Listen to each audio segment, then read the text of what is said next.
ভণ্ড নেতাদের প্রেমে তুমি পড়িও না। প্রেমে পড়লে ইমান আমল কিছুই থাকবে না। এই নির্বাচনটাকে মনে করতে হবে আমাদের জন্য একটা যুদ্ধের ময়দান। এই যুদ্ধে যদি আমরা হেরে যাই, ইসলাম হেরে যাবে। এই যুদ্ধে যদি আমরা হেরে যাই, কোরআন হেরে যাবে। কাজে কোরআনকে বিজয়ী করার জন্য, ইসলামকে বিজয়ী করার জন্য আমার জীবনের সর্বশক্তি দিয়ে মাঠে ময়দানে এই বাংলাদেশ জামাত ইসলামীর পক্ষ থেকে এই দাওয়াত মানুষের কাছে পৌঁছে দিব। এই ধরনের ভণ্ড নেতার বাংলাদেশে বর্তমান অভাব নেই। এরা অরিজিনাল ধর্ম ব্যবসায়ী। দেখেন, ধর্মটাকে নিজের বাপ দাদার পৈতৃক সম্পত্তি এরা মনে করে। তবে এই বক্তব্য শোনার পরে আপনারা নাউজুবিল্লাহ বলতে পারেন নির্দ্বিধায়। এদের বক্তব্য হচ্ছে যারা জামাত ইসলামকে ভোট দেবে তারা জান্নাতি। আরে বেটা, জান্নাতে যাওয়া কি এত সোজা? জান্নাতে কি তুই যাইতে পারবি? তোদের আমির যাইতে পারবে? বা তোদের এই 14 গোষ্ঠীর মধ্যে তোদের আমির টামির যে আছে, যত নেতা আছে, যত মৌলবী আছে, ওই বাটপার সিটার, ওই আমির হামজা, যত বাটপার সিটার আছে, তারপরে ওই আজাহারি, যত বাটপার সিটার আছে, যত ধর্ম ব্যবসায়ী আছে, ওই মামুনুল হক, যত ধর্ম ব্যবসায়ী আছে, কার বুকের পাটায় সাহস আছে যে বলতে পারবে যে আমি জান্নাতি? এমন কেউ আছে? এমন কেউ মৌলবী, এমন কোন ইমানদার, এমন কোন ফরেজগার ব্যক্তি তোদের পার্টিতে আছে যে যারা বলতে পারবে যে আমি বিনা হিসাবে, হ্যাঁ, আল্লাহকে সেই কিয়ামতের মধ্যে কোনো হিসাব দেব না, বিনা হিসাবে জান্নাতে যাব? এটা বলতে পারবি? বুকের পাটায় বল আছে? সে সাহস আসে? হ্যাঁ, জান্নাত কেমন? জান্নাত কেমন? নবীর দেখা পেয়েছো? আল্লাহর দেখা পেয়েছো এই পৃথিবী থেকে? পাও নাই। ধর্ম ব্যবসায়ী, প্রিয় দর্শক, এই ধরনের ধর্ম ব্যবসায়ীর কাছ থেকে দূরে থাকবেন। ধর্ম ব্যবসায়ী সমাজে ফেতনা ফ্যাসাদ সৃষ্টিকারী। এরা সমাজে ফেতনা ফ্যাসাদ সৃষ্টি করে বেড়ায়। এরা সমাজে নেঠা বাঁধিয়ে বেড়ায়। এরা সমাজে কুসংস্কার সৃষ্টিকারী। এরা সমাজকে ভেঙে টুকরো টুকরো করে দিতে পারে। মানে এরা সমাজ ভঙ্গুরকারী। এরা কোরআনের অপব্যাখ্যা দিয়ে, বিভিন্নভাবে কোরআনের অপব্যাখ্যা দিয়ে এরা মানুষকে বিভ্রান্তিতে ফেলায়। এরা সমাজে একটা হিংসা বিদ্বেষের সৃষ্টি করে। এদের হাতে ইসলাম কখনোই নিরাপদ থাকতে পারে না। আচ্ছা, এদের কে ইসলামের দায়িত্ব দিয়েছে?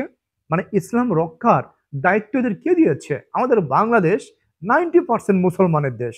90% মুসলমান দেশ। এই দেশের 90% মুসলমান হচ্ছে ইসলামের। বাংলাদেশের প্রতিটি ঘরে ঘরে ইসলামের বাণী শোনা যায়, ইসলামের জয়গান শোনা যায়। ইসলাম নিয়ে বাংলাদেশে কেউ যদি কটূক্তি করে বা ইসলামকে তুচ্ছ তাচ্ছিল্য করে, তার পিঠে চামড়া থাকে না।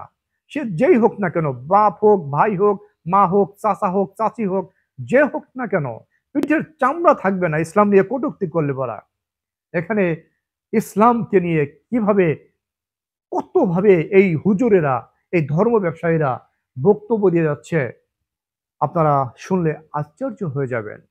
ধর্ম ব্যবসায়ীরা এত বাটপার, এত সিটার, এটা হয়তোবা এই পর্যায়ে, মানে এই পিরিয়ডটা শেখ হাসিনা বাংলাদেশে নাই, এই সময়টা না আসলে বাংলার মানুষ বুঝতে পারতো না। আমির হামজাকে গরম ডিম দিয়েছে শেখ হাসিনার প্রশাসন।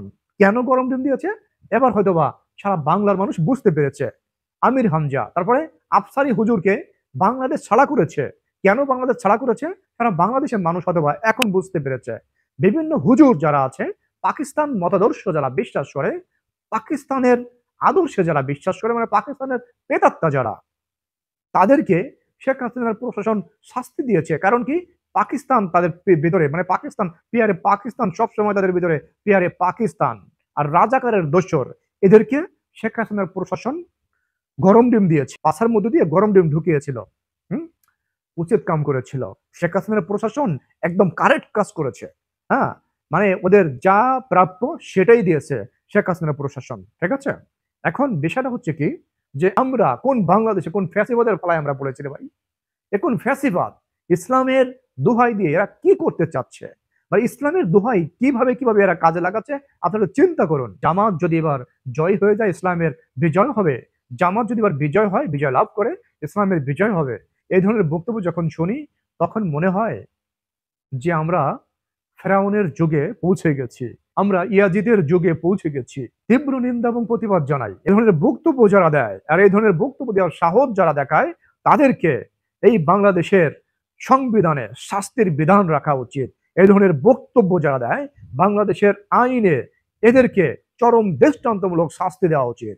কারণ কি, এরা বাংলাদেশের আবেগ, বাংলাদেশের আবেগ, সারা বিশ্বের আবেগ, সারা বিশ্বের মুসলমানের আবেগ নিয়ে এরা খেলায় মেতে বসেছে।